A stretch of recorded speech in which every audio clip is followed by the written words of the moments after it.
Hi guys, I'm going to try to quickly talk to you about aquatic ecology and freshwater systems. So what you're looking at right now are some chapter overview questions. When you're ready to study, you can start going back over some of those questions just to make sure you can answer them if you want to start using those to prepare for quizzes. Here's a couple of reasons just why water is important. It basically can carry lots and lots and lots of energy because it has such a high heat capacity. So it really moves energy in big currents of wind and of the ocean itself. But it also is a really, really great solvent, which is good and bad. It means that it carries a lot of pollutants, and it's hard to get pollutants out of solution. Only because of this and because of other factors, not even 1% of the Earth's water is available for us to drink. It's not even a half a percent, it's 0.2%. So here's just an idea of the way that we use water around the world comparing our population and the amount of available water. And as you can see, in some areas of the world, there's a big discrepancy there. So let's look at how water actually becomes available. It kind of all depends on how it drains.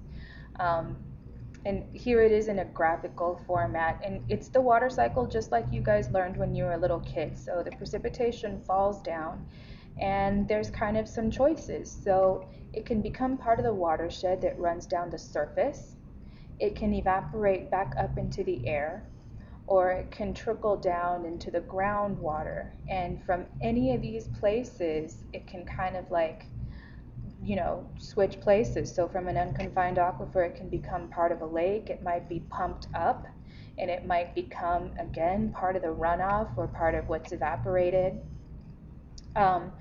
What you guys need to pay attention to is the way that the water flows depends on energy transfer. So it's either kinetic energy transfer because of gravity, or it's thermal energy transfer because of the energy of the sun. Let's see. Oh, here's one big thing. Almost any time in this course that we ask you about the biggest environmental impact, almost any time you get that question, the answer is going to have something to do with agriculture. And this is no exception. The biggest use of fresh water, especially for the United States, is for agriculture. The rest is industry, and residence is only about 10%. Let's look at the way that water affects some of the living things in aquatic organisms. So the big thing that they depend on is temperature and light. And so we will put things into categories depending on their exposure to temperature and light. The ones at the bottom are going to have the least exposure to light. The ones at the top are going to have the most exposure to light. Those that can swim around can kind of vary that exposure to different temperatures and light. And so I always remember B for bottom, B for benthos. Plankton, sorry, but you can remember that by thinking about SpongeBob, right? Nekton are the exception. They're the ones that can actually swim around. And decomposers, you know what decomposers are. They're mostly bacteria, and they're mostly on the bottom surface where everything falls down. Phytoplankton are the plankton that can do photosynthesis. They are the big producers. This is what most of the world's food pyramid is based on. Zooplankton basically eat phytoplankton. They're the tiniest animals in aquatic and marine environments. Nekton are the ones that can swim. So these are the top consumers in the ecosystem. Either they're eating the plant material or they're eating other animal material, but they can actually run around and search for their food. B for benthos, B for bottom dwelling. That's what helps me to remember where these creatures live. And a lot of them are decomposers as well, so you can have some organisms that fit into more than one category. So let's look at a couple of freshwater life zones. Remember, we got to think in terms of light exposure and temperature. Those terms are going to be different depending on whether the water is still, like it is in a lake or a pond, or whether water is flowing, like it is in a river and a stream. So let's look at flowing water systems first, and they do a lot of really great things for us. And they work because of gravity. So the precipitation or the glacier melts happen, way up high at high elevations. And then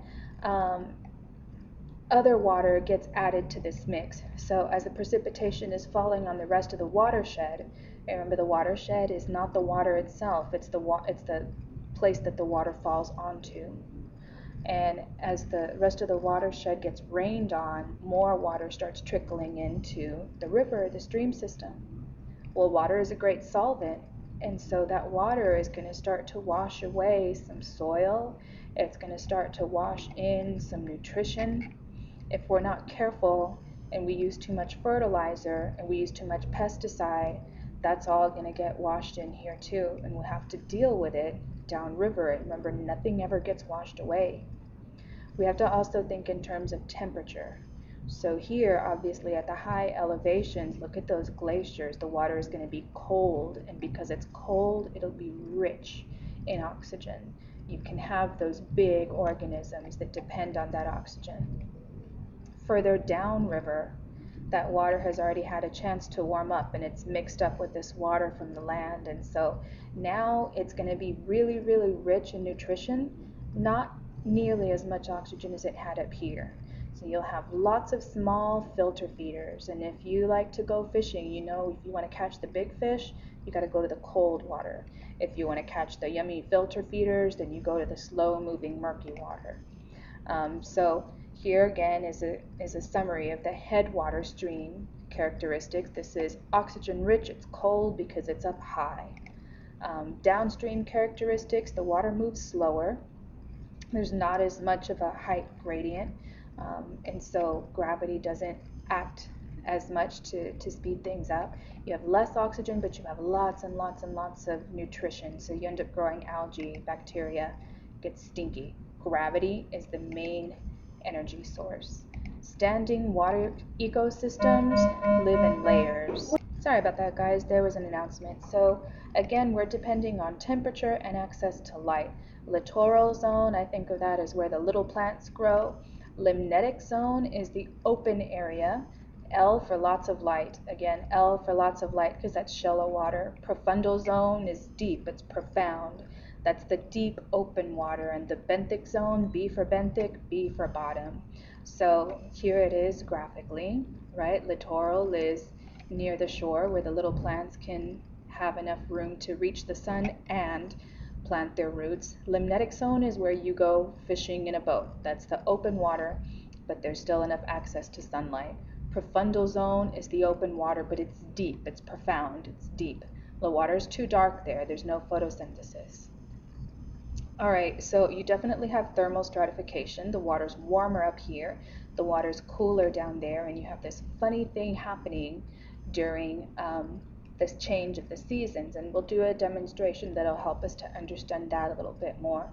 But until then, I'm going to leave these up here so that you can kind of have a reference to look at the change in temperature as we get deeper and deeper into the water. So you have kind of like a warmer layer, a place where the temperature is changing, and then the deep water, just like you would imagine. We have turnovers, what are called turnovers, in the fall and in the spring, because as the temperature changes, the layers are going to move, and we'll talk about in class why that is. Thank you for getting through this kind of long-ish video, and make sure you write down any questions so we can discuss them in class.